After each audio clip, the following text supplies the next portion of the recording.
So why don't we start by going around the room, introducing ourselves and kind of saying where you're from, what your background is and what you're currently researching. So I'd like to start with you, Isabel. So I'm Isabel Fenton. I'm doing a postdoc at the Natural History Museum in London.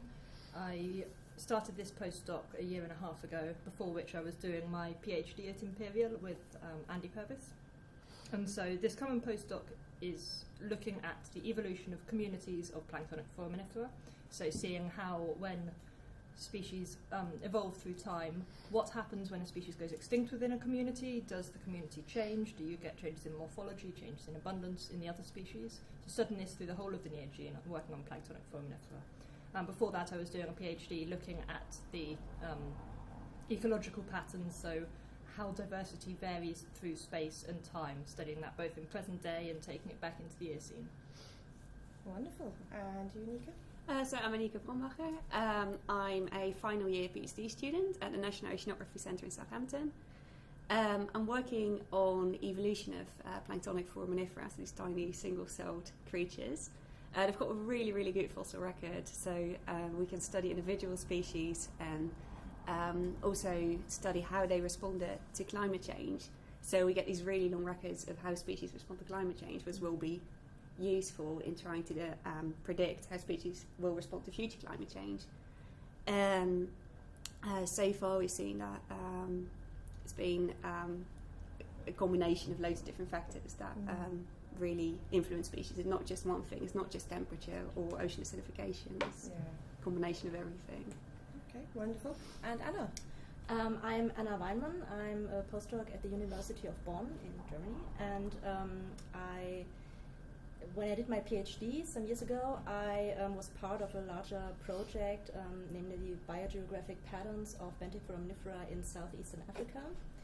And after a short intermezzo in the United States, I came back to Bonn to start with my postdoc. And what I presented here and what I also did for the last months was to add a little bit more on this African material that we sampled and to look at a specific habitat, namely tide pools from the tropical coast, to see the kind of foraminifera assemblages that we can find there, because this is an important aspect concerning also global warming, ocean changes, because these tide pools are very, very nicely, can be nicely used as a natural lab for temperature studies, because they become very warm over the course of the day. Wonderful. And I should probably have mentioned as well that today is day 2 of the TMS Foram Nanno conference, and we're actually joined today by all Foram workers, which actually kind of works pretty well because it's Foram talk day. There hasn't been any nanofossil mention really today, but that's okay. Our time's tomorrow. So yeah, day 2. How are we all finding it so far? It's been really good fun. It's always nice to catch up with people, because it's such a specialist topic. There's only a couple of people in every country working on this, so these kind of meetings are where you usually sort of catch up with each other, so it's been really good fun. Is this all of your first Foram Nanno meeting? No. So I've been to, trying to work this out earlier, I think I've been to 4 of them. I go to most of them because it's a good chance to talk to people working on the same group, see what other people are doing, and as you come to each meeting, you then see how projects progress. So you get how things vary through time, which is very interesting. So you always feel like you come away gaining something from the meetings? Yeah, so there's so many people to talk to about different things, and that listening to the talks, it'll spark off a thought that you'll then pursue, and then when you come back next year you can talk to somebody again and see how they're going, the progress and everything. Yeah, so it's a good way of catching up with the community. Wonderful. And do you guys feel the same? I mean, not necessarily just with this conference, but other conferences as well that you go to, if you've obviously attended multiple conferences. Yes, it's always a great thing if there is something quite special to foraminifera, which is seldom enough, because other larger conferences you often are, I mean, it might work from your topical perspective, but you do not get so much responses, for example, because people don't really know about foraminifera or are not so familiar with the topic, and so it's always nice to have these specialties, these special meetings, or for example in America and the GSA, they also do these sponsored meetings for just for foraminifera, so it's always nice to catch up with the specialists and not only the board. Wonderful, great. So what I'd like to talk about next is what your contribution is to this year's Foram Nanno conference. You know, most of you have done talks today, either lightning or research talks, so we'll start the other way around. Anna, if you'd like to tell us a little bit about what you spoke today with your talk. Yes, in my talk today, it, as I mentioned before, it was going about the Foraminifera assemblages from tropical tide pools, which are very specific And why is that interesting? habitat. It is interesting because, actually there are no really studies on, especially in this area, and also in these kind of tide pools because, there are not so many studies about this. Okay.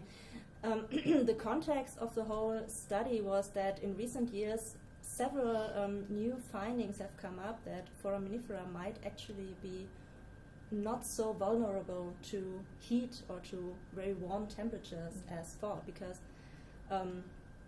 you've all heard about bleaching, for example, in corals and other symbiont-bearing organisms, and it has also been observed in Foraminifera, but recent findings show that there are certain species that are very, very very heat tolerant, and they can sustain temperatures way above today's normal temperatures, so they are quite well prepared for ocean warming and to adapt to ongoing climate changes. And these tidal pools are ideally suited to study these kind of acclimatizations, because right now they are at peak temperatures at the middle of the day. At low water stand, for example, the water heats to more than 30 degrees Celsius and even above, and this is really perfect because it gives us a natural setting away from the laboratory, which gives great results, but it is always still in the lab, so we can go there and we can really study Foraminifera in their natural environment and see that they are water temperature. That's almost like a bath.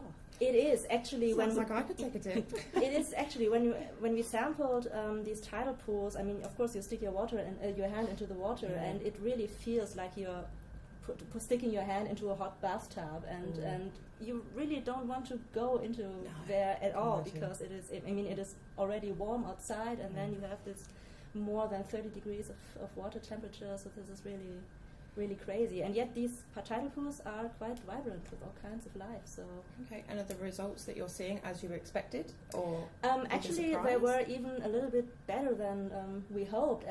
I mean, you can see right away that there's a lot of going on, but we were quite surprised at the actual diversity of the Foraminifera that we found there. Okay.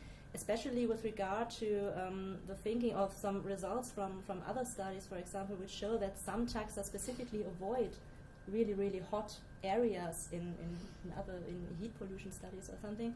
But we found these species actually in the tidal pools, and they seem to fare quite well. So this could actually give some hopes for the future, that maybe these assemblages from these tidal pools might be much more tolerant overall, and that they, as such, could also resupply surrounding areas that might be impacted more by ocean warming to kind of recover and spread their more resilient genotypes. Wonderful, thank you. And same questions to you, Isabel. So I was presenting a study that we've been doing on taxonomic repeatability. So this work was done as part of a Foram course that we ran at the Natural History Museum this January or February, some point early this year. We're running another one next year, and the aim is to take or to invite PhD students and postdocs, and they get a chance to learn about taxonomy, about biostratigraphy, about other things that are important for understanding planktonic foraminifera. And we had the question of how consistent are people in taxonomic identifications? If you give a set of workers exactly the same individual slides with mounted forams in them, will they put the same names on them, or will they put different names on them? And so we were doing a study to test this question and see whether we do get consistency. And there's variations. So even people who've only been working on the group for something like a few days are able to confidently identify and accurately identify 10, 12 species, something like that. And as time goes on, the longer people work on groups, the more they can confidently identify. There's some... so generally, if people were confident and had studied the taxonomy, knew that taxonomy, they could get quite high accuracy, consistency. The study system and the microscope setup we were using was relatively low magnification, so for the really small individuals our accuracy was much lower.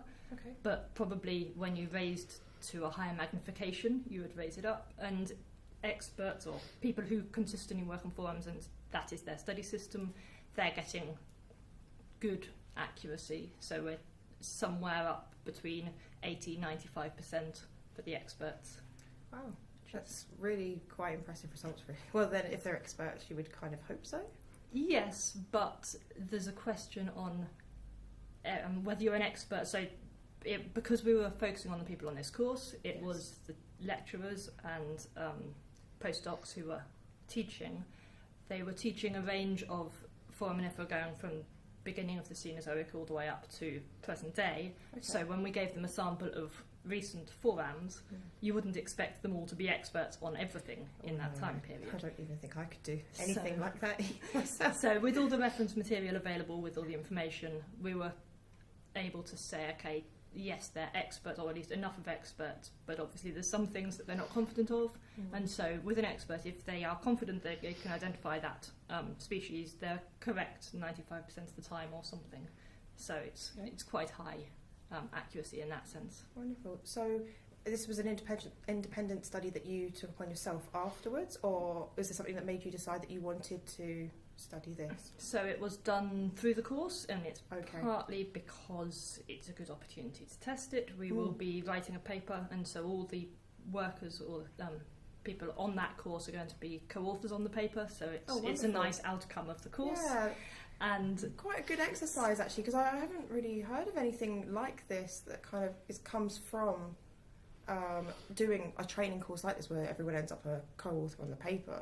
So there are a few examples in other fields where that sort of thing comes out of it. Because the advantage of having a course where you have a group of people working on something is you can, and so sometimes courses will be put together where you are aiming to write a paper or produce a meta-analysis or do like that sort of course does exist in some fields. But yeah, it's an interesting study. So what was the general feedback from the training course as well?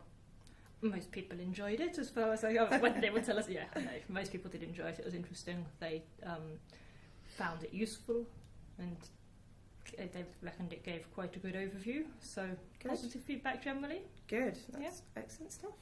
And Anieke, so you actually didn't give a talk today, but you are presenting a poster? Yeah, so I'm presenting a poster on the results of a new project. Ooh, tell us all about it. I got the results about a week ago, so it's still very much work in progress. We like fresh results. Good. So I studied this one species of Planktonic Foram. It's about 40 million years old. Wow. And I've studied its entire evolution from the moment it originated until it became extinct. And that's the first type of this kind of study that's ever been done for any sort of species, because most species just don't have enough fossils for this sort of high resolution work that forams do. Okay. And then we studied all sorts of different traits on them. So we looked at size, we looked at shape of the shell, how many chambers they have, how many openings they have, and then sort of compare that to climate change at the time. And we found that all these different traits respond really differently to climate change. And it sort of shows how complex a process evolution is. It's not just one sort of thing on an organism that's changing. It's all sorts of different things, and they all respond differently. They all respond to different things. So it's a really dynamic interplay between whatever the climate is doing and whatever the species is able to respond to that. Okay. So it just shows how complex evolution is. And where did you see the biggest changes? Like in the species? The most pronounced changes were just before they became extinct. Right. So we see the variation in all sorts of different body types increasing. So there's lots of different types within the species just before it goes extinct. And that was a really interesting result, because that could go two ways really. If you have a lot of variation in the species and its environment changes, then there's always a sort of subgroup of the population that might be able to adapt, just because there's so much variation. But on the other hand, it also means that the rest of the population that is not within that specific subgroup is not well adapted. So it kind of puts the species in a very, very difficult position, because it might not have enough individuals to actually continue. So these climate change variables, these things like changes in CO2. We've got CO2, temperature, salinity. No, we haven't been able to get that yet, because it's very difficult to reconstruct salinity from so long ago. We've got productivity. Okay. So it's those three parameters, and also the interactions between the two, because it could be that just temperature changes or just CO2 changes are not enough, to get put together. Okay, so you've looked at a combination of variables rather than just singularly seeing how it affects the species. Yeah, and we found especially this combination of things that they respond strongest to. So if multiple things are changing, that can be enough to push a species over the edge. Wow. Well, everyone's work sounds so fascinating, so we've definitely got good content here for the conference this year. So what is everyone looking forward to most about the conference? Has it either been, or is it still to come? What do we reckon? And this time I think we'll start with Anieke. I guess it's just talking to different people from all sorts of different and obviously perspectives. The podcast. Anyone else? I've been enjoying the fact that it's been live broadcast, because I got a comment from several different people who work in our lab. They were watching the live broadcast. They sent me feedback on it fabulous. Pretty much instantaneously. So you would recommend people do more live streaming again? And keeping up to date. So it's definitely a useful thing to mean that people who aren't able to get here can actually see what's happening. Exactly. We actually have an MSc student who's presenting a poster, and unfortunately she's so unwell that she can't be there, but I said to her, I was like, make sure you watch the live streams, because you won't miss a thing. And it must also be really reassuring for you to get feedback, and of course we're going to make this live preview available to you, so you can watch yourself and you can give yourself feedback if you want it. And how about you, Anna? Yes, sure. This is always actually the most interesting part, to get feedback from other people and to see, and it often gives you some additional ideas, because something, this aspect I haven't thought about, so maybe we can just incorporate it in our study, or some new project arises from this. So this is always a great thing. So it's the communication for you, listening and hearing comments from other people and other academics. Definitely, yes. Wonderful. Well, I could only definitely agree with you all. There's interesting workshops running yesterday into discussion of... Which one did you go to? So I went to the second one, which is on the digital chronostratigraphy stuff. Yes. And trying to work out how to integrate that. Oh, excellent, because we only had monsoon workshop people yesterday, so tell us all about that. All about it? That's a little bit hard. Okay, what was the background of it? Okay, so the question is that we all work on trying to work on these different samples. We want to put dates on them. We want to know when our samples come from, and how do we get that accurately. And at the moment there's a lot of repetition with different workers, so you'll take the biostratigraphy zonations from somewhere, but often you need to check they're on the most up-to-date timescale. If you're using older data that other people have done in the past, it will be on a different timescale, so the dates won't match. Sometimes the boundaries shift when they do more work on looking at these things. So instead of everybody having to do this individually and study it and do all that work themselves, we were trying to work out if there's a way of putting it all together into a central place, so that you can just go and look at it and go, okay, so when did this species evolve? Where do we think that boundary is? Which timescale are we working on? If I were to shift it to another timescale, what would that number be? So you can then integrate all the different data sets.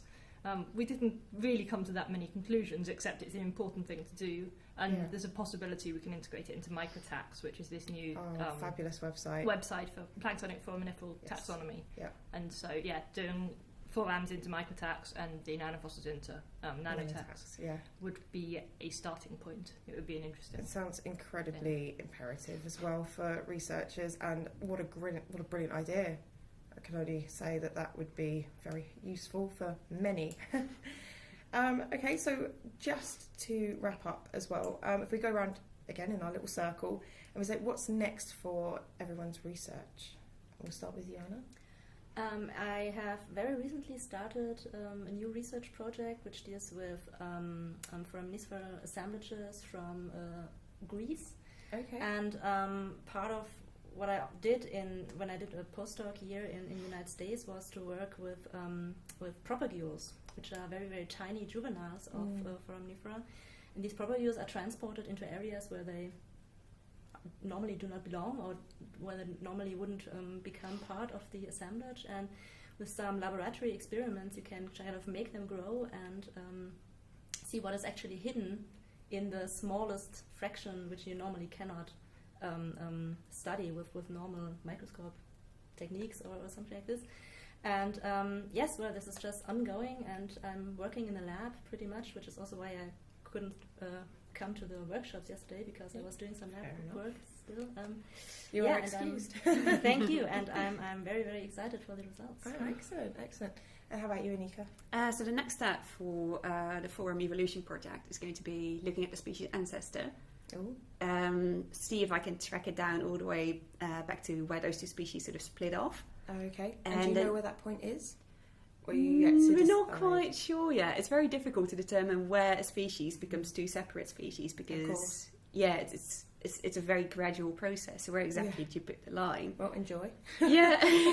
And what else will you be looking for? So we're going to be looking how those two species, if they show similar or different responses to climate change, and then one other species that is completely unrelated to them, see if that does the same thing or if it's completely different. Oh, wonderful. So is that like a control, or? Sort of. It's only one species, so it's not going to give us all the answers, but it will be a sort of first estimate to see if these responses that they show, if that's something specific to that lineage, or if it's something that all forams do. Okay, wonderful. And Isabel? I'm halfway through the postdoc I'm working on, so I'll be continuing with that, which at the moment involves a lot of looking down a microscope and doing community counts on samples through the Neogene, and then I'll be mounting them for morphometric analysis. Well, I say I'll be mounting them, I'll be working with my technician who will be doing most of the mounting for me. Doing morphometric analysis and then extracting the results of that trait data and doing evolutionary models to try and understand how the evolutionary trajectories of these species changes through time.